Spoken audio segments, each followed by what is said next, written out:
See. Right. What's going on, guys? Welcome to another session with your boy Franklin.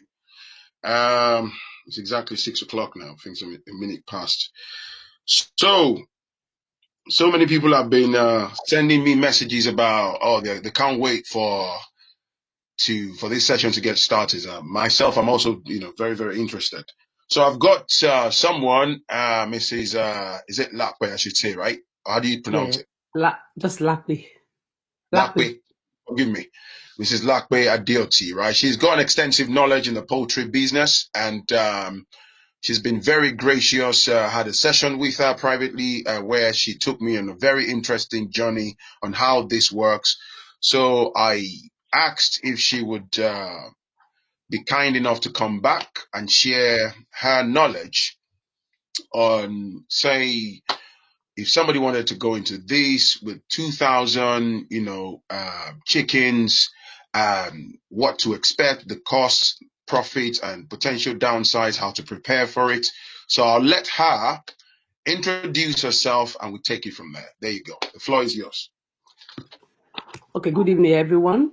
Right. Thank you, first of all, Franklin, for the opportunity for inviting me here to come and speak to your audience.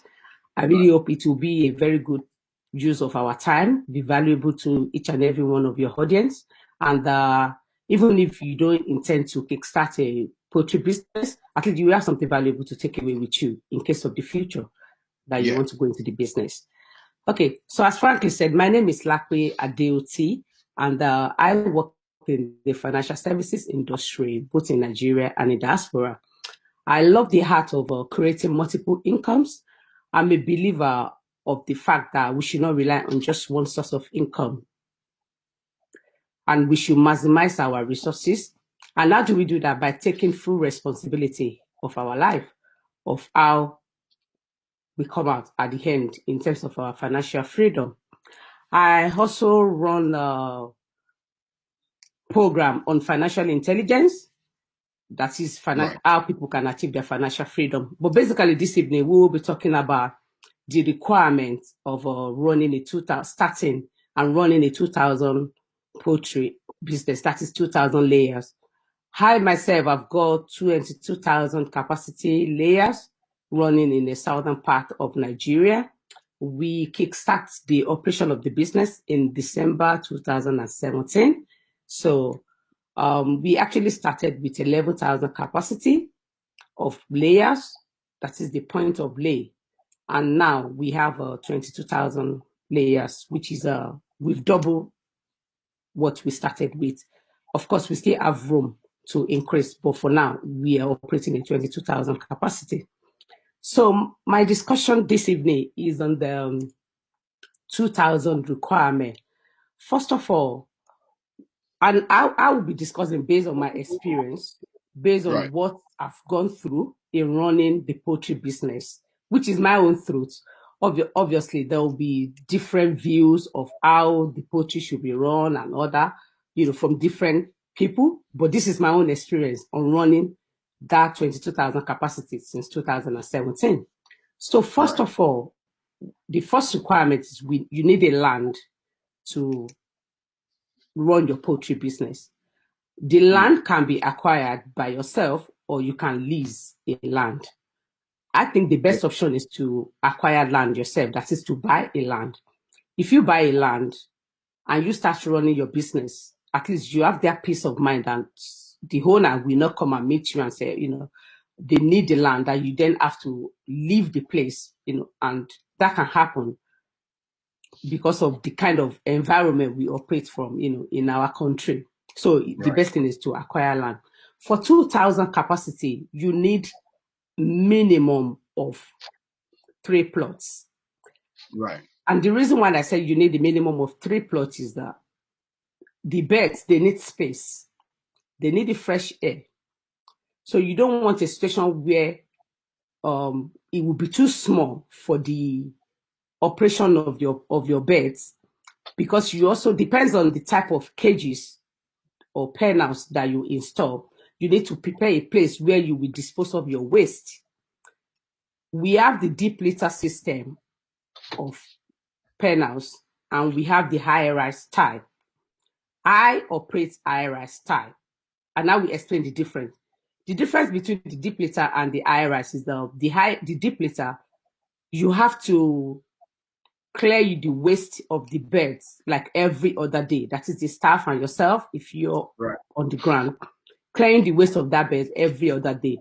But with the high-rise, you don't need to do that because there's already a place created beneath the pen house that takes the waste.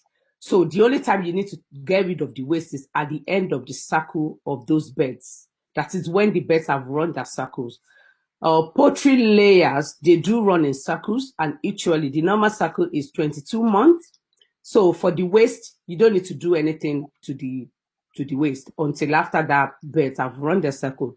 And then by that, they would have turned into manure. And if you have a portion of your land, maybe you're using for plantation, you could pour those manure, onto that. Right. However, the high rise is costly than the deep litter, obviously, because of the efficiency of how they operate. But for the purpose of this evening, I will be using the high rise as an example because that is what we use in our farm. Okay. So I've talked about the high rise. I've talked about the land that you need to get. You need to get minimum of 3 plots for your 2,000 beds capacity. Right. The next thing I'll be talking about the cost that involves you setting up this 2,000 capacity pen house, your cages, and then the feed, the receiving of the birds from 12 weeks old, and then the vaccine, the medicine, and up to kickstart the operation that the birds will then start laying. So for the construction of the pen house, as I said, construction of the high-rise pen house, you will use obviously the builder to build that place for you. You need nothing less than about 3.3 million to construct for the high-rise, for the 2,000 high-rise beds pen house. And if you're going to do the deep litter one, then you need about 2 million. Again, you could see the difference in the cost. But in the long term, the benefits of you using the high rise, I think, is far outweigh the cost that you're going to, the additional cost that you will incur. Also, regarding a pen house, you could regarding the cages, you could either use locally made cages or you import your cages. For us, we did import the cages from China rather than using the locally made cages. The locally made cages, they're okay, but the durability compared to the ones in China is longer. And obviously, because we are operating from diaspora, we do not want a situation that, today there's issue with this cage, after a month, they're supposed to be repaired. So we just imported. Again, for the purpose of this analysis, I'll be using an example of you importing the cages. So for the 2,000 capacity pen house, the cages come in sets, and each set can contain 120 beds. 120 beds that I mean the 12 weeks point of lay beds, because that is where you collect your beds to be able to go into the cages. So with 2,000 capacity, you need sorry, I'm trying to see my notes. Yes, please take your time. That's no problem. Yeah, capacity. So you need 17 sets of the cages, and one cage will cost you about 2,040 equivalent of, each set will cost you 100,000 naira, about 100,000 naira. That includes clearing, the shipping, delivering to your farm. Again, I'm using the cost that we have used to purchase the cage from China. So each of the sets costs us 100,000 naira. So you will need 17 sets. And that 17 sets will take 2,040 points of lay. That is 40 beds. Because again, you're operating a capacity of 2,000, but that 40 beds, sometimes some of those beds can be pecking each other and other. So you just want to separate, or some are being sick, that you want to separate the ones that are being sick into a separate place. So that is additional 40 space you could use that for the purpose of that. So that cost of the cages will be, for the 17 sets, will be 1.7 million. So the 1.7 million, when you add your 3.3 million, that gives you 5 million. And if you're writing, this is a good time to get pen and paper to write. So let's assume you've gotten your pen house built, you've got your cages installed into the pen house. Now you're ready to collect your belts. That is the 12 weeks beds into the pen house. So you've booked, prior to you installing the cage, you would have booked the beds in advance. Remember, you're collecting the beds at 12 weeks, so that is 3 months. Whoever is your supplier has to rear that bed from day-old chicks up to 12 weeks. Some suppliers, if you contact them a week or 2 weeks, they do have the beds available. But just for organization, it's better you book in advance, like 6 weeks. When you'll be needing the beds in 6 weeks time, then you could get in touch with the suppliers that you will require 2,000 beds. And some of them do a schedule of how you pay, and until they supply the beds to you, then you pay the last instrumental cost for the beds. Right. So the beds usually cost 1,000 naira. So for 2,000, that is 2 million naira for 2,000, 12 weeks point of lay. So you're collecting these birds. You need to feed them, do the vaccination, do the medicine for minimum of 8 weeks. That is 2 months. And in those 2 months, the birds are not laying. Though in some situations, the birds can start laying at 19 weeks, some of them at 18 weeks. But let's go with the normal situation from 20 weeks plus. That's when the birds start laying. So what that means is that you will be feeding the birds, as in you will be bearing the cost of feeding the birds, the cost of vaccination, and the cost of medicine of those birds till they're 20 weeks old, that they will begin to drop eggs for you. So for that 2 weeks, based on our own cost analysis, you will need nothing less than about 1.8 million to feed those birds. So collecting the point of lay, with the feeding, with the medicine, with the vaccination, you need about 3.8 million up to those birds are 20 weeks old. And that brings we're still talking about the capital outlay, and that brings your cost to 8.8 million naira. So I will say it's better to budget like 9 million. So the additional 200K will be for you buying a small generator, like 3 kV generator, your water tanks, your globes, all those little expenses. So let's say the capital outlay for 2,000 layers, 9 million naira. I hope that is clear to the audience. 9 million naira. Now, for that 2,000 layers, you do need 2 staffs. And the way it works is, if you will be part of the day-to-day operation of the business, that is your hands-on, you're available, then you need just 1 more staff with you to operate the 2,000 capacity. But if you will not be hands-on, that is, you will not be available, then you need 2 staffs to be able to operate the 2,000 capacity. So normally, you start feeding those birds. So from 20 weeks plus, the birds start dropping. That is, they start dropping eggs for you. For the next 4 weeks, the eggs that the birds will drop, they start dropping what is called the pullets. That is the smallest eggs. Then they move rapidly to the size, to the medium size within that 4 weeks. So the eggs that the 2,000 layers will be laying, the revenue, that is when you begin to sell those eggs, the revenue will just be enough to cover the cost. There's no profit till that 24 weeks, because they're not operating at their maximum capacity, they're just starting. So whatever revenue you receive, you will find out that it's just as equivalent to how much feeds, vaccination, the vaccination, the medicine that and then the staff salary. So it will barely just cover that.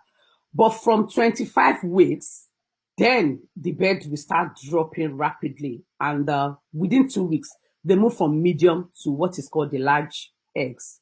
So what that means is that they start dropping initially with what is called the pullet, which is the small, then they move to medium, then they move to large. However, once they get to large, then they will be on large, throughout the life cycle of the birds. Usually the cycle is 22 months. 22 months, which is 1 year, that's 1 year, 10 months, right? Yeah, that's 1 year, 10 months.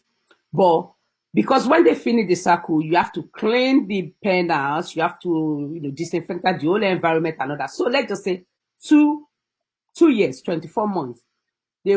Some of them do exceed 22 months, but the normal period is 22 months. So let's say 22 years for the whole cycle of the birds for you to get new set of birds. So we have established that you will spend 9 million for your capital outlay. We've established the time the bird will start laying, the duration of the period. So let's now take it from 26 weeks, because by that 26 weeks, we are sure that the birds are laying large eggs. Right now at the market, the minimum price for the large eggs is 850 naira. That is the farm gate. What that means is that you're producing at your farm. You're not taking it to the market yourself. You're selling to those buying at wholesale. Right. You're selling wholesale, so to those that will retail in the market. However, that is what we do, obviously, because of our capacity. But if you're starting with 2,000, my own suggestion is that you actually should go and sell your eggs yourself in the market. Because when you go to sell it in the market, you will not sell it for nothing less than 1,000 to 1,200. Okay. So, but for the purpose of this analysis, we will be using farm gate price, which is what we do. But for 2,000 birds, I think you can get an outlet in the market to sell your eggs at 1,000, 1,001, 1,200. Depends on the demands and the supply in the market. And when you look at the cost versus benefit analysis of you having to go and get an outlet, because you have to pay for that outlet, but versus the price difference per crate, you will see that the benefits really, really outweigh the cost of getting that outlet. For the 2,000 birds, they can produce, by that 26 week, you expect them to be producing at least minimum of 75% production. And how do you get 75% production? That is the number of the eggs, that is the number of crates. In a crate, normal crate is 30 crates, 30 pieces in a crate. So you expect at 75%, your birds should produce about 50.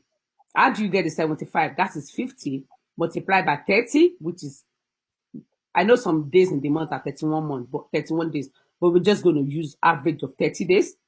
Then divided by the number of birds. So that gives you your production percentage. Or from 50 crates to 53 crates. 53 crates will give you 80% production. So let's do the maths. Let's say you're operating at 80%. 850 multiplied by 53. That gives you daily, that gives you about 45,050 naira. So let's just say 45,000 naira. That is your production, your sales revenue daily for that 53. Because when you multiply 53 by 850, you get your 45,000. Now, at that age, the birds will be consuming about 100 grams per bird. Right. Each of the feed, the feed can come in 25 kilogram or 50 kilogram. Again, for the purpose of this analysis, we'll be using 25 kilogram. A 25 kilogram sells for 3,100 naira. And with 100 grams of 2,000 birds, and how do you multiply that? 100 times 2,000, then divided by 1,000, a gram, 1,000 grams is 1 kilo, right? And then you divide by your 25 kilogram. I'm going to repeat for the purpose of just writing. 100 grams per bed, multiply by your 2,000 beds. Your 2,000 beds, you then get 200,000. Then you divide by 1,000. Why 1,000? Because 1,000 grams equals 1 kilogram. And then each bag is 25 kilograms. Then you divide that by 25. So you find out that you will be feeding your 2,000 birds with 8 bags of 25 kilograms. 8 bags multiplied by 3,100, that will give you 24,800 naira. That is the cost of the feed per day. So let's do the maths. 24,800 multiplied by 30, that gives you 744,000 naira in a month.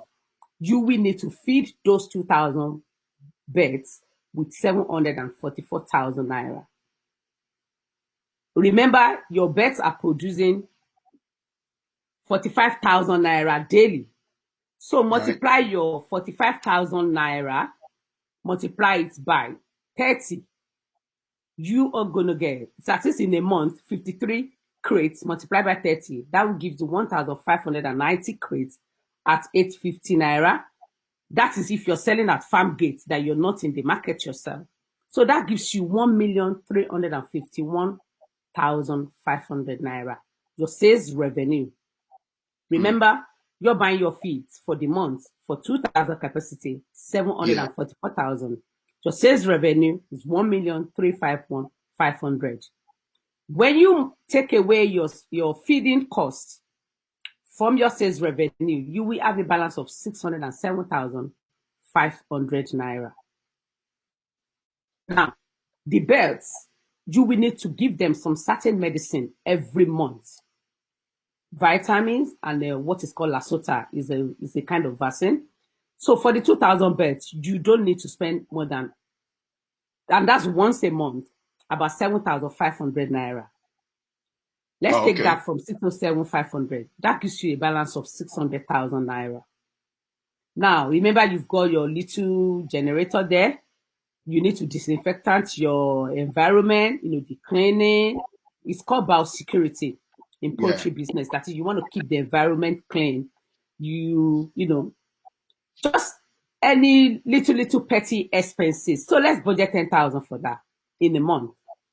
And that brings you to the balance of 590,000. The main expenses in running your 2,000 beds, the feeding, the medicine, and the petty cash for your environment. So I hope the audience are clear on how we get to the 590,000 naira. Now, if you're working in the farm yourself, that is your hands-on with a staff, your salary and the staff salary depends on your expenses or your day-to-day living expenses. It should not be more than 150K. It could be lower. But for the purpose of this analysis, I'll put it at 150,000. That is your salary with the staff salary that you on the ground. However, if you're not on the ground and you just employ 2 staffs, it should not be up to that at all. But let's assume you're hands-on. Because I know a lot of your audience, they might want to do this for themselves. So 150K. If we take 150,000, when we take that from 590, we have 440,000. That is suppose you're using 150. Some might just do 100K. As I said, it depends on your expenses. So you have a balance of 440,000 naira every month from your 2,000 layers. I need to point out at this junction that you will not finish with 2,000 layers because there will be what is called mortality. That is, some birds will die. It's part and parcel of the business. However, to really reduce the mortality to the barest minimum depends on how you do your biosecurity, how you look after your environment, the fresh air for the birds, how you look after the feet, basically like normal human being, how you look after yourself, you keep healthy, you're doing fine, you're not in the hospital, you're not falling sick. But if you're not looking after your environment, disinfectant, the staff is not being clean and all that, of course, you can pass bacteria to these birds. So the more your biosecurity is high, the better for the LD, of your birds. And you make sure they're getting this vitamin, they're getting the lasota and when it's after. So you really reduce your mortality to the barest minimum. Now, when the bird gets to 40 weeks old, remember, you're giving them 100 grams from 26 weeks, right? So when the bird gets to 40 weeks old, you need to increase, because it's just like a baby. A baby is grown. Maybe you start on Cerelac and all that. Now they can eat, solid food. So you need to increase your feed to 115 grams till the end of the cycle. You need to increase it to 115 grams. So now, so let's go the difference, because as they grow older, remember the 75 to 80% production, you can reach 90% production, depends on how you manage it. So if you're on the ground, as in ants on your farm, you should be able to target at least 90%. Some even get to 95%. I've heard about a farm getting to 97, 96. So it could actually go higher. But for the purpose of just this analysis, we're just using 75 to 80%.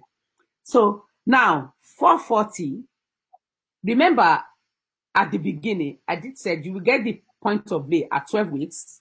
You will feed them and look after them for 2 months, which is that brings it to 2. That brings it to 5 months. Remember, I then said when they start laying in 1 month, you're not getting anything. Whatever they produce exactly goes into the cost, the expenses of the feeding and all that. So that is 6 months. 3 months before you get the bed and 3 months before they start laying. And I said the cycle of beds is 22 months. So when you take away this 6 months from the 22, you get 14 months left, right? Now, the 14 months, no, sorry, not 14 months. I think you get 16 months left. Yeah, it's 16 months because 16 plus 6, that's 22, right? Yeah, you get 16 months left. However, just like every human being, the birds, they will keep growing and growing. When they get to the 20th month of their life, the level of their productivity will be decreasing. That is, they're not laying at that same 80% or 90%. Like, it's just like adult, woman, you get old, 80 something. I know there's miracle, but just, ceteris paribus, all things equal, the person can give birth again. Do you understand? So now, out of the 16 months, let's use 14 months, because that 14 months, they should be at their peak performance with good management. So your 440 multiplied by 14 months, that gives you 6,160,000. That is 6.16 M, right? Now, the last 2 months, let's assume that their production, we're not even assuming, that's the reality that will happen. The production have dropped. So let's say those 2 months, you were able to just have 250K. That is 500,000 rather than the, almost 900K.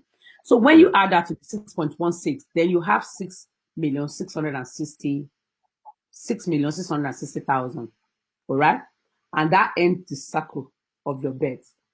Remember, while all this is going on, you're paying yourself monthly salary, all the costs of the beds, are being met.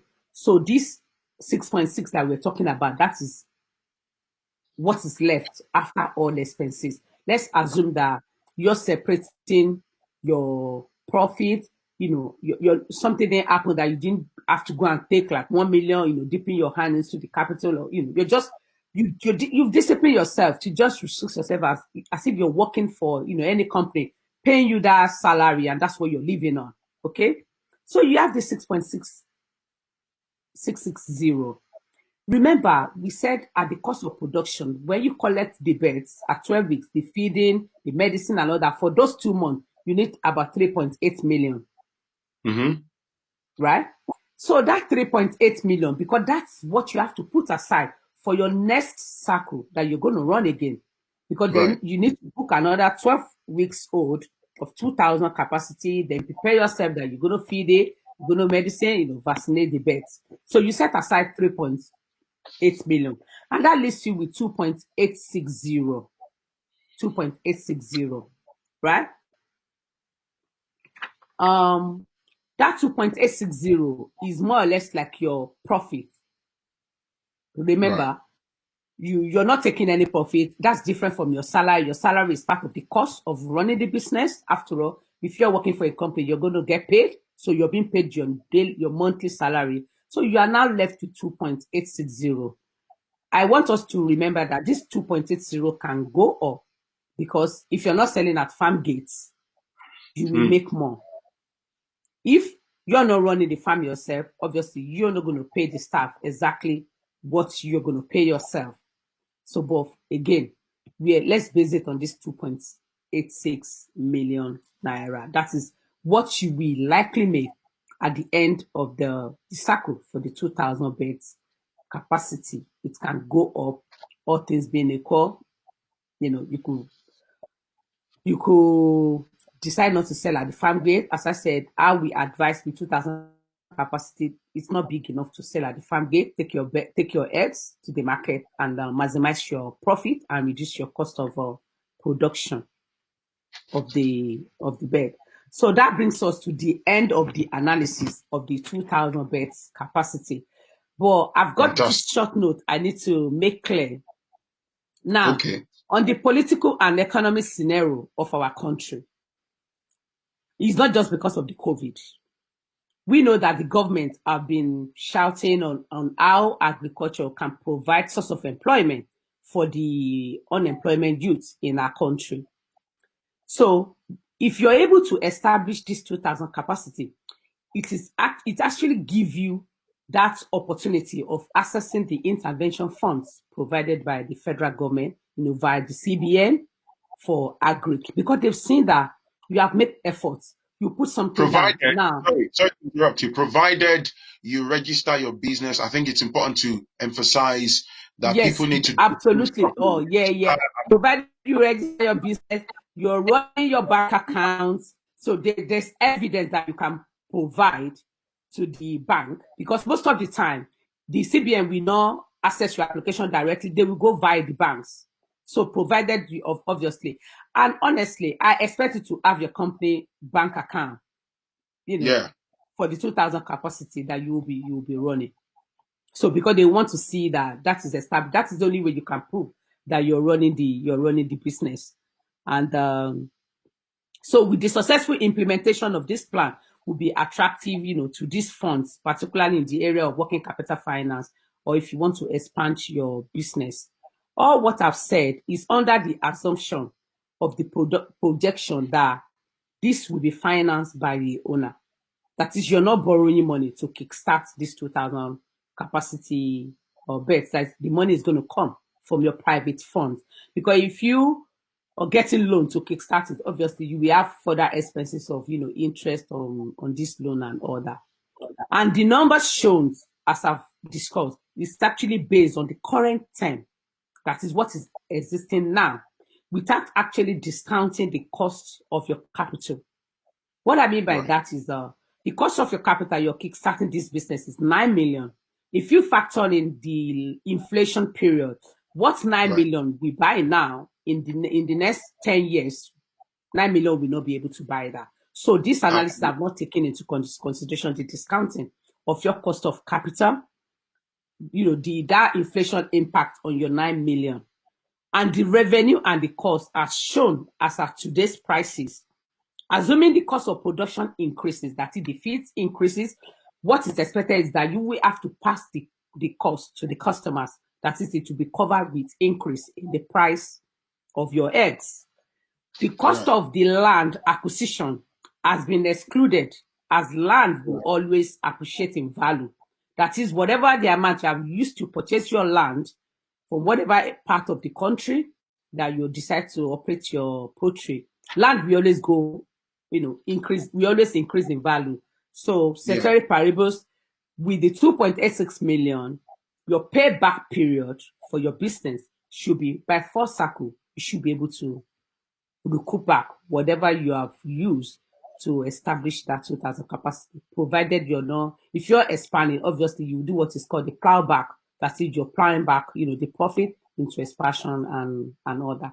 Well, for Can the you, purpose of, sorry, can you possibly expatiate just a bit on, what you said earlier about if one has successfully put their money into doing that minimum of say 2,000 capacity, how are they going to be able to access, the fundings that you said that, they can put? Because what I found is a lot of people probably don't even know this, that they might be able to access something from the government to help them then grow the business further.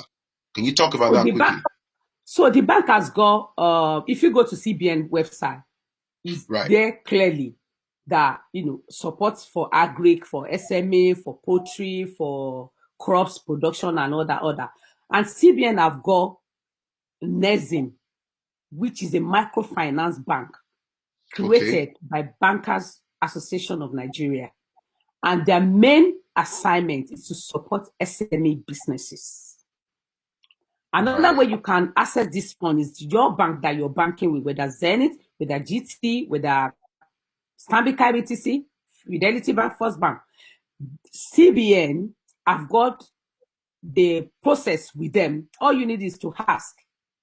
And if you actually, like for us, instant, we get email all the time. If you want support, we can put things together for you. But if they don't do that, they don't send that to you. All you need is to ask Right. that what are the opportunities that you want to do expansion. Because even CBN sanctioned them if they don't, CBN have given them a target that they need to use yearly to support SMA. So if they don't use this fund, they are even penalized. They are sanctioned. Few of them were sanctioned, and Zenith was one of them that got sanctioned last year. And if you go to Zenith's website, you see them shouting out they're supporting agribusiness, SME, and all that. So Do all this is available. they ask, is it just based on how do they assess the business owner? Is it based on they look at your track record, they look at your numbers? Do they ask you for like collateral, if you've got landed properties and stuff Okay. before So I think if you're asking for less than 10 million, they're not asking for, like land or things like that. No. Right. What they're asking for, what you can do, for example, if you acquire your own land that you do not lease, you own that land, you use your money to establish that farm. So they will send their staff to come and do Verify. evaluation of your Okay. business premises and all that. I think they usually, one of the valuer they engage with is Jide Taiwo. Right. So they get, once their staff come, you will have an account officer comes to the farm, look at everything because they want to see that this is actually in existence. Remember, your cash flow has been passing through the account and all that. And Yeah. then what I expect is that as you manage your business, you don't spend all the money. So for instance, what we do is that we have like a mutual fund or the sukuk that just finished, bonds and all that. So you could be putting Right. some of your money in there. So they also see that you're disciplined enough. You're not at ground zero, as in you're making this profit, but you can't. There's nothing. Your account is always, every month is like a 1 naira 20 pence. Sorry, that's like 1 naira 20 kobo. No, they need to see, that if you've been operating for 24 months, 48 months, I mean, there should be something. Yeah. Even if you have Fantastic. used it to buy another land for yourself, at least something to show that this is what I've used it for. Not that, oh, Yeah. yeah, I've Yeah. been operating for 14 months, but there's nothing, it's just the normal The salary reason I'm the taking. reason I've asked you to emphasize on this, which is very important, is there is this mentality which is also common Mm, amongst a lot of small business owners in Nigeria. And I think mm, lack of knowledge, people tend to self-sabotage. Because I personally, when I go to Nigeria, you see mm, people with, various types of businesses. They tell you they're running businesses, but there mhm, is no paperwork. It's not properly documented. And then mm. what you then do is you're unable to access potential fundings that you Facilities. might be able to get to expand. And then people then complain to say, oh, the government is not helping or we can't get this. But the clever ones are able to access those things. Yeah. So even for the purpose of accountability for your own business, for the purpose of being able to watch your progress, for the purpose of you knowing how you're doing. So it's good to keep your books.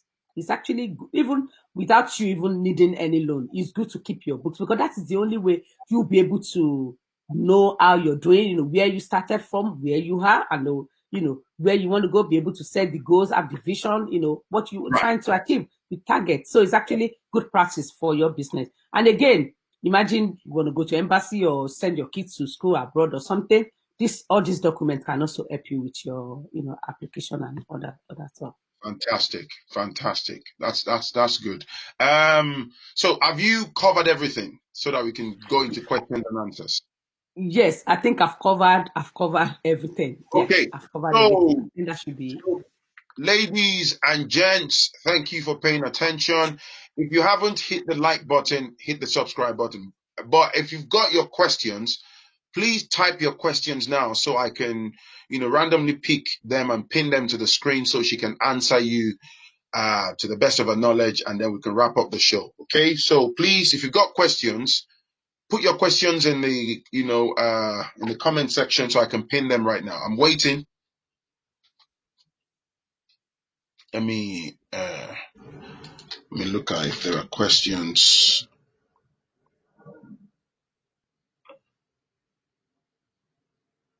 Uh, right. Somebody said, where are the birds coming from?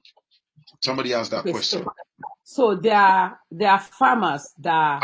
I think she's under the impression that the birds come from China because people have reservations about China. But I don't think so. Am I correct? No, no, the birds doesn't come from China. Actually, most of the birds comes from Germany. Okay. The little day old chicks, they come from Germany. Do we not have To them? the big. We don't have them locally in Nigeria, no? I'm not aware of and it's actually some set of people. And if the audience are familiar with poultry business, people like Amo, Animake, they're huge players in the industries. These are people that are, producing millions of crates of eggs daily. So they're Right, big importer of these little day olds. So they right, then sell the day olds to other farmers that then um, manage the birds from day old to 12 weeks.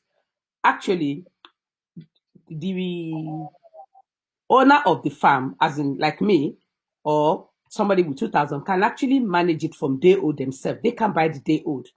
But then the day old need extra attention to details. And for you just starting out, I think it's advisable to start with 12 weeks as you grasp the expertise of the industry of right, how the birds are raised. Then you can start, because if you raise it from day old yourself, that will reduce the cost of your production. Remember I said each is sold for 1,000. You might when you raise maybe about 700 or 750, but then you the risk is if you get it wrong, all the little birds can die. So right. you need to Somebody asked a get question. answers. How it's on the screen. How was she able to manage How am staff? I able to Question manage is, the farms, the managing staff? staff, managing staff along lines of performances and theft. How have you been able to? You've not talked about a very important point that you told me, No, which I will is tell them now because their questions are coming about cashless, right? yes, yes. Please go ahead. So how do we? And we know the challenges that we have in our country about theft. Unfortunately, that's one demon that we have to deal with as a business owner. So what we have done, as I said, I will talk for my own experience. So what we've done is that we actually went cashless. What that means is that we do not accept cash in our farm. Nice. If you want to buy, you go to the bank, you make your payments. I Into your receive business. into our business account at GT Bank or Zenith Bank. So I get myself and my husband, we get the email alerts of the payment. We have a GM, that is the general manager, that gets the test alerts. And then the farm manager is looking at the teller that the customers have gone to use to pay, and then checking it with the alert from the farm manager. Right. So we do cashless. We do not collect cash. You cannot, if you bring cash in, no, we cannot say to you, you go to the bank and make your payment. So with that cashless, we were able to reduce the opportunity for theft to the barest minimum. Okay, another thing and I will come to the managing of the staff. Another thing we did is we sell in bulk, as I said, with 22,000 capacity. So the minimum number of eggs that we sell is 50 crates because we're selling at farm gate price. Right. So we sell in bulk. And what we've done is that the customers are actually divided into the days of the week. So what that means is that a customer that their days of purchase is Mondays cannot just come on Wednesday to say, I want to buy more crates. No, you follow the days that you have been allotted. Right. So with the cashless, with the rotation of the customers, even though I'm not on the ground, I'm able to know the number of customers that comes daily to that farm to buy. Remember, it's a repetitive task. I have an idea of what the number of eggs that the customer buys. So somebody buying 100 every week, you know that Mrs. A, B, and C buys 100 every week. This Mrs. D, E, buys 300 crates every week. So right. that. And in terms of the staff, remember we're doing cashless. We've rotated the customers into days. We are selling in bulk. We sell in wholesales. As you practice, as you get familiar with the way poultry is run, you then get an idea of at certain age of those birds what their budgeted production of eggs should be versus what feed they will be eating. Two key expenses, as I've explained earlier, is the feed and the medicine. What we have done that we do not produce our own feed, but it's good if you can produce your feed yourself. But we don't produce our feed. Right now in Nigeria, there's scarcity of maize. So even people producing their feed, they're having challenges in getting maize. So some of them are resulting into commercial layer. I think that's already that question on the screen. What you're talking about, the feed. Yeah. There's a question about. However, it's good to produce your feed, because if you produce your feed, again, you will crash your production cost, which will again increase your profit. So if you really want to go and fully maximize your profit, it's good to go for the. We will get to that stage, but we felt that we need to have more, increase more of our beds, before we start the project of feed. But for now, we buy feed. So now we registered with a company called Olam. It's one of the biggest commercial feeds in Nigeria.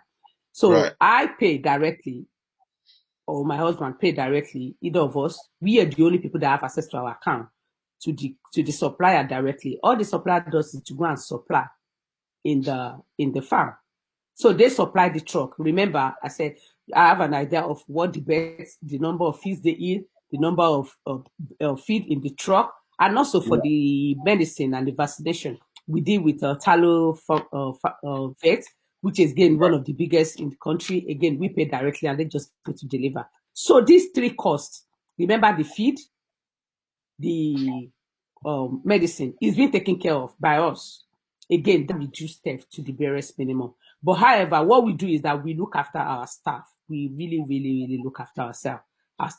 We've not had any staff turnover since we start. We look after them. They get lunch allowance every week. They have holiday and they get leave allowance holiday as well. So, and what we have done is that because they're working for us, they've got family. By the time they leave in our company, they grow old or whenever they leave in the company, provided you're not living based on theft or being sacked or being being disciplined, then there's something, well prepared for you in mutual funds in the FBN question to also sort you out. So we do look after ourselves. We do corporate social responsibility in the village. We operate. We have relationship with the people there. So yeah. Fantastic. I think that answers that question. Yeah, that's fine. How There's do one we on the do screen. marketing? What kind of marketing do you do to sell your chickens? Do you sell them to markets or groceries or restaurants? Do you have contracts with them? Okay, so one part that I missed before coming to that question is that you see when those birds are, and I think I mentioned it though, when the birds are old, I said when they get to like 22 months that their production have started dropping. So the birds are called spent layers. That is like they've Right, used their productive life. So you then sell those birds. When you sell those birds, right, when you sell those birds, then those birds is actually what you get money and then you use it to buy your POL. POL is point of link. right, Now coming back to the marketing, actually before we started, we were thinking how are we going to market, you know, the production of the birds. Imagine 2,000 capacity producing over 500 crates daily. But you know what? Before we actually start operation of the first penners, which is the 11,000 capacity, customers already came to register, which was what my mentor told me, the consultant that put us through. Remember, we went into the business without having a clue of how the business is, but we're fortunate to have a mentor, a consultant who has a very high level of integrity of character and want us to succeed and ready to take us by the hand. We made payment to him, but that is definitely fine because we got results at the end of right. the day. So the customers came themselves to say they heard there's a farm opening in this area. So even before the birds start dropping, they already registered. And Right. right now, we don't. Oh, I'm not sure. Maybe it's good or bad. We don't do marketing because they buy. They come to buy. But maybe in the future, as we expand, we might need to do marketing. But for now, we don't do marketing. They come there to buy. So we don't have any contract with any restaurant. Remember, we sell in bulk. So what we find out is that somebody coming to buy 300 crates weekly is actually going to supply like a restaurant. But we don't supply restaurant direct. They come to buy wholesale, they go and sell and make their own profit. So we don't do You're not, marketing for you're not, now. you're not about contracts at the moment. As long as you move your stock, I think that does Yeah, it for you. that is key for us. Yeah, moving our stock. Yeah, moving our Right, stock. right, okay.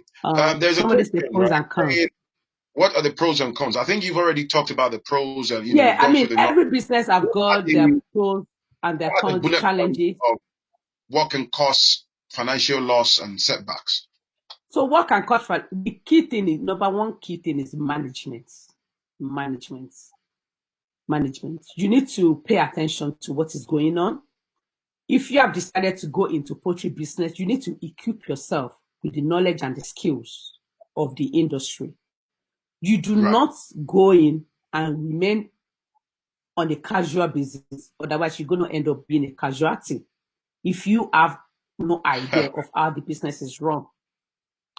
So you don't be a novice in the business you have decided to go and invest in. You prepare yourself to learn. It's not difficult. I don't know anything about poultry business. As I said, I work in financial services. I'm an accountant by profession, but I know a lot about poultry business now because we have chosen to go in there. So I've equipped myself with the knowledge and the skills. Also, Right. so if you're not conversant with what is happening, people they will take advantage of you. So Of course. that can lead to loss. The cleanliness, the biosecurity, because Mhm. poultry, the birds, it's easy to get bacteria and all that. But if you don't pay attention to how your environment is, as in the biosecurity, the cleanliness and all that, the staff's uniform, making sure they're clean, their hands, the disinfectant and all that, that can lead to, again, problem. And that can, if you're not conversant with I mentioned that there's supposed to be set of medicine for the birds every month. Imagine you don't know whether they've given the medicine this month. No, you have no idea. So 2-3 months, the birds have not taken their vitamin, their lasota. Of course, it's going to have a ripple effect that will affect your production. And of course, if So you're being can that also lackadaisical with it, can that also lead to mortality and the birds dying and stuff yeah, like that? that will lead to that. Yeah, that will lead to mortality. That will lead to loss. And again, if you're lackadaisical, you're not keeping records. You don't know the customer. You don't know how much they're selling. You have no, you just kind of, it's there. obviously you wouldn't even know when they're stealing, when they, until things have happened. You're not watching what goes into your account, the customers paying. So if the staff find out that you're not paying attention to what is happening in your farm, obviously they will just be helping themselves with some crates and all that. And because you don't know what's happening, then you find out that, oh, 2 months and 3 months, and he's running at a loss and all that and all that. Because people have been helping themselves with your business. Yeah. Yeah. Fantastic. So basically, This, you advise, you have your daily report, you have right, your weekly report, we have your monthly report, which is what we do. Yeah. We're on top of fantastic. reconciliation. Yeah. So this one says off topic, but any insight on a good city or state in Yoruba land to find land for rice farming?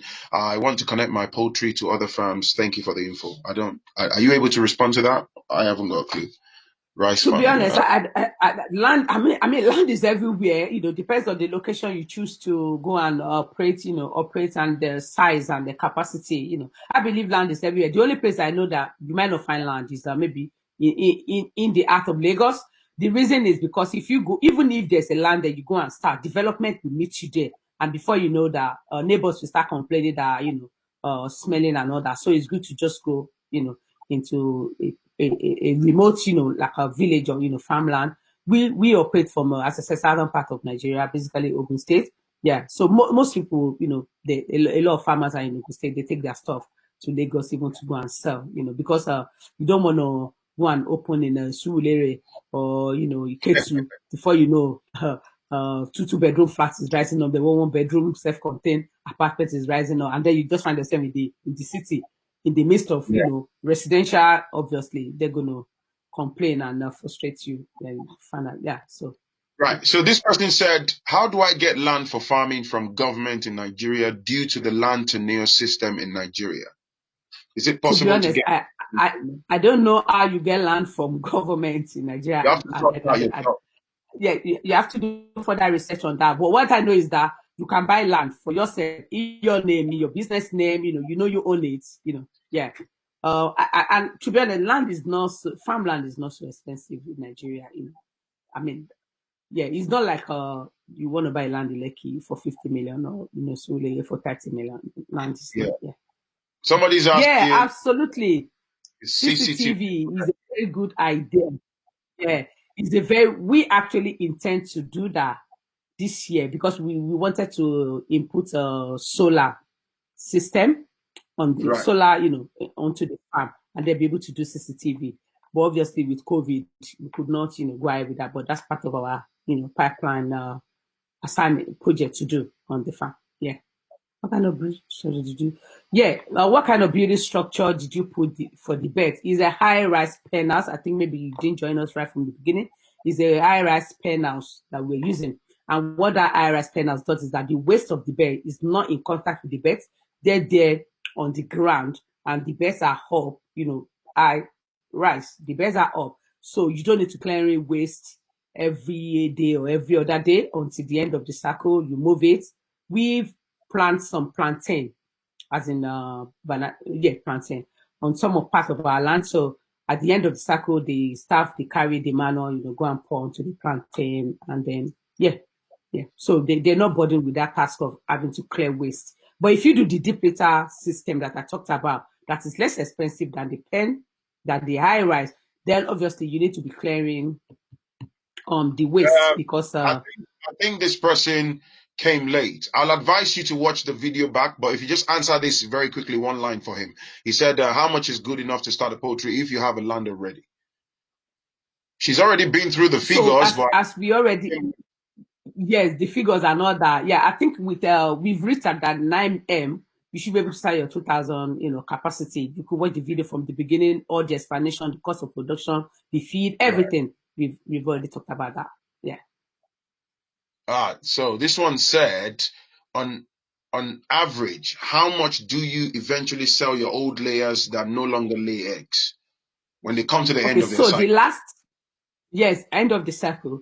The last layers we actually sold at 1,200 per bed. Per bird. Remember, you get per bird, yeah. Remember, I said there will be mortality along the line. So that additional, you buy 1,000. that additional to 200, we make up for the mortality that you have experienced. And most of the time, you will still have some gains. Depends on the economies of scale, the number of your capacity. So like 11,000 bed capacity at the end of the spent time.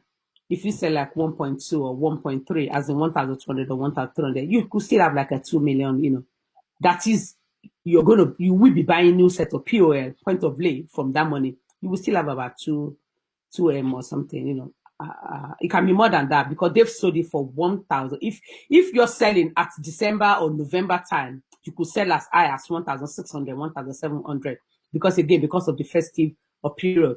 Another thing you could do is that, again, because of our whole huge number, how many 11,000 beds are you going to take to the market to go and be selling? Sure. But with a 2,000 beds, you could actually go take your beds to the market to go and sell. Because right in the market, they're selling for nothing less than 2,000 to 2,004.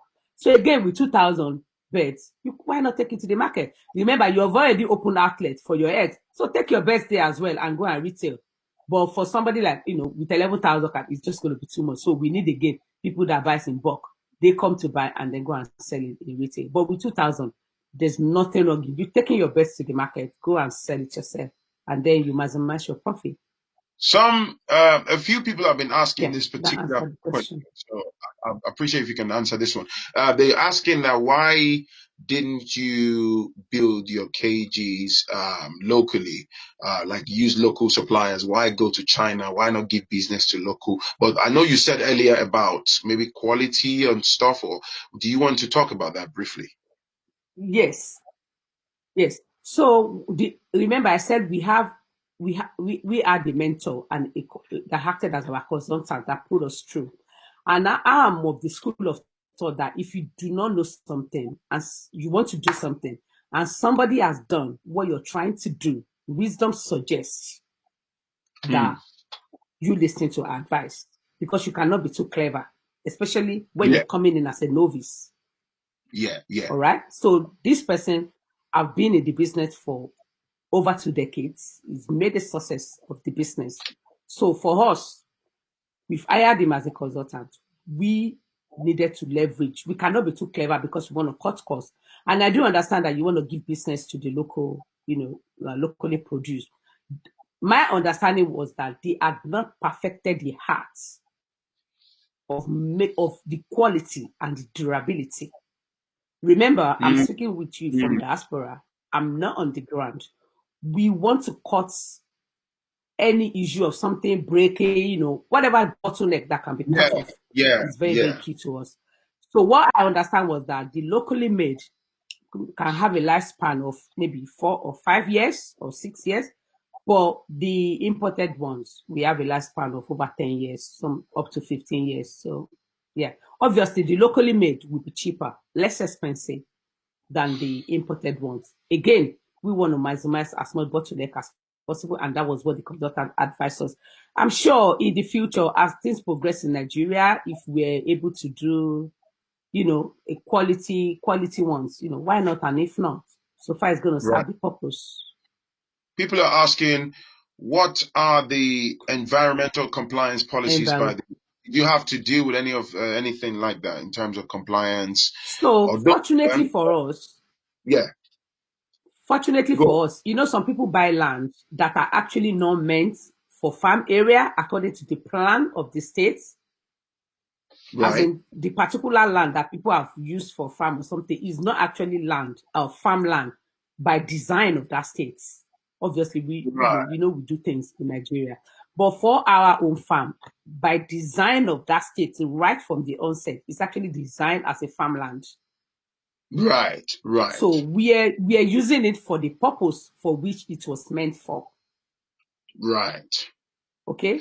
So we are not breaching any policy. Make inquiries not to blindly buy piece of land that will then become problematic. Exactly. But because if you go and buy a land and then environmental, you have the deep litter system, the beds waste is smelling, you find yourself that residential area is just about 50 meters to you and people are complaining, so you're bridging policy. Right. Yeah. fine. If you're doing like 100 beds at the back of your yard, or 50 or 10, yeah, maybe there's no issue. But by the time you start getting to, capacity, then it's better to just do it right. Yeah. So people are Because obviously, asking that people are yeah. asking if do you provide consultation services or will you be willing to take people under your wings? And I know Nigerians, they will come at you in thousands. So I've got to ask you that question on the spot. If it's not something you can cater to, you don't have to. So To be honest, we've actually got two friends here that actually went into it. But again, they went into it blindly. So, not with proper management and all that. So, it wasn't something that I planned, but because right of the relationship, I had to with them. set to come in. And after that, we've had two other people that we then had to do consultation for. So, Right. what I would say is that if the opportunity presents itself, serious-minded person that Or or want to achieve results and want to do, me be being a a doer, me being a business yeah. guy, If now, I can do it this way. My brain's kicked in right now. The business mind in me is kicked in. We can collaborate. yeah, If you are, I can okay, talk to you behind the scenes because I'm in the process of setting up my website. I can have okay, consultation on my platform. We can talk about numbers in the background. If that's something you're interested in, I can always bring you. We can have private sessions okay. for people that are interested in it. Or you can have people directly. It's Yeah, up to you. in as much as it will help people to achieve their dream, to fulfill purpose, to generate that streams of income and make something, of themselves. Because what I found out that a lot of people wants to do things, but how do I do it? Where do I start? Yeah. So far, you want to do something, you want to get it done, you want to do, have, as in be, do it, and then have. Why not? This one said, Free um, range, yeah. why I did know. you choose Why did you traditional choose egg traditional farming egg farming? and not free range egg farming? Again, so the free range egg farming, and I know in Europe, they don't do the traditional caging, obviously, because of the animal rights and all that order. Yeah. It actually costs more to do your free range. Okay. But again, you have to look at the society in which you're operating from. You have to look at your target markets. So let's say, for instance, now I'm at the farm gate. Mr. Hay is selling crates at 850. And I'm saying because I'm doing free range, it's going to cost 1,200. The typical Nigerian, Yeah, a lot of them, they will buy at 850. They will go, buy at 850. So you need to look at the scenario of the market that you're operating from. Having said that, one can do free range egg farming, but you have to be sure of your target market, the market that you will be able to sell it to, because you don't want to go and start something that is going to cost way more than the traditional egg farming, and then you find out that you're not really breaking even. So you need to watch and study the kind of market in which you're operating from. If you're operating like a place like Europe or or US, they're matured enough to understand the difference. Even some customers will be telling you, what's the difference? Which one is free range? Which one is, is it not the same thing? You understand? So you need to yeah, watch the market. But I would say that we should be open enough, to improve our process and all that. But it takes process. It takes stages, So again, study the market in which you're operating from, and yeah, seek opportunity when the opportunity presents itself. If the opportunity for free rate presents itself, why not? And if not, but for yeah. now, remember, we're not on the ground. So yeah. Right. And so far, you've not recorded any losses, and in terms of how you've been managing, you're quite confident with the progress you're making with the business. Remember, I told you we started with 11,000 capacity, Yeah, and I'm sure based on the 2,000, people can do plus and minus for 11,000 capacity. As I said, I'm an accountant by profession. I work with financial services in Nigeria. I still do here. I love numbers. I don't joke with numbers. So, and of course, it was good for us. That's why we went into expansion. If it was a loss, why would you want to expand into loss? Do you get my point? Yeah. So So far, we just thank to God. clarify, Obviously, there's what is called glut that does happen sometime. right? Oh, you're Okay. breaking up. Can you hear me? Okay. Is it clear now? Yeah. Go on. Yeah. So there's some situation that what is called glut that does happen in the industry. That's what glut means, is that where you're having more supply than demand. Right. So what we normally do is that you target your big customers, So customer buying 300, buying 250 crates weekly. So you liaise with them to push in additional bulk. So instead of buying like 250, you can say they can buy like 500. And because they'll be consistent with you, you know where they're selling, you're used to them. So you can actually grant them credits for that period. So they pay for the 250. You give them credit for additional 250 because you still need to move your stock. Mind you, you cannot stop birds from producing. Birds does not understand gluts. They're producing daily. So you have to devise a means of getting rid of your stock. And that is what we do. And that has been working for us. Or another thing you could do is to expand your market. As in, remember I said we don't market and all that. So let's say then suddenly there's more than enough birds. Right now, we only sell in Ogun State. We don't sell in Lagos. Yeah, why not use Lagos market, to push the goods? All right. I've got the last question, and then I'll ask you one more question. This person said, "Does anybody live on the farm?" So nobody lives in the farm. Okay. We have security that resumes in the evening and close in the morning when the staff comes in. The reason why we do not have anybody living in the farm is that, remember I said we're in the village, all right? So we found out that the cost of accommodation for staff versus if we build in the farm, the cost is actually way less than we building structures in the farm. Remember I told you I'm a number person. Yeah. So the staffs, they rent in the village, which is just about 10 minutes walk. The highest is 15 minutes walk to the farm. And then the landlords of those accommodation are paid rather than us taking part of the land and, building structures. Maybe if there's no accommodation nearby, we might have been, under compulsion to build structure. But fortunately, that's what happened. So we looked at the CBA analysis, that's the cost versus benefit analysis. It was okay for the staff to live outside the farm, which is just 10, 15 minutes walk to the farm. So yeah, it's only Right. the security that comes to the evening. Yeah. Okay. This person asked, "Can you confirm if 150,000 is enough for salaries monthly, general No, manager, don't get farm?" me wrong. I said 150,000 for you. Mind you, 2,000. What do you need GM for? Do you understand? Yeah. If you You have a don't need a 2,000. GM. Yeah, I have a GM because we have 22,000 capacity. All right. Remember economies of scale. The bigger it Yeah. is, the more you can reduce your cost of production, and the higher you can maximize your profit. Yeah. For a 2,000 capacity, you don't need a GM. Yeah, you will probably need a security. Depends on where you operate from.